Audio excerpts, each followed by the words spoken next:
The problem that I see with America is everybody wants something cheaper, and that's the problem. That's where it begins.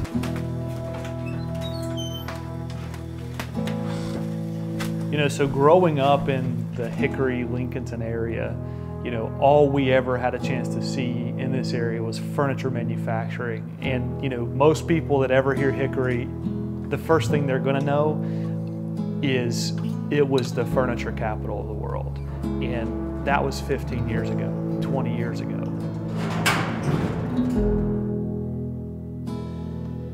You know, to me, that's what made America what it is today, you know? And so a part of me says, look, we need to recreate this again. You know, we need some sort of spur, some sort of growth here in that area again. And that's what really drove me to create a manufacturing company.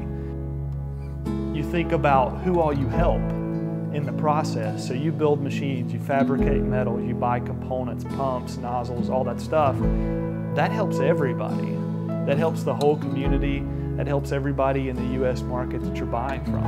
And you know, that gives me a sense of pride, you know, that I can start something here with a group, and we as a whole, you know, can start to change things and reverse things. It's incredible, you know, to think that where we were at a couple years ago in a garage to now a commercial building that's been existing for many years, to come back in here and to revitalize this place, to open it back up again, and to manufacture product. That brings a feeling that's really hard to describe. You know, I think the doubt and the fear that a lot of people have, that drives me.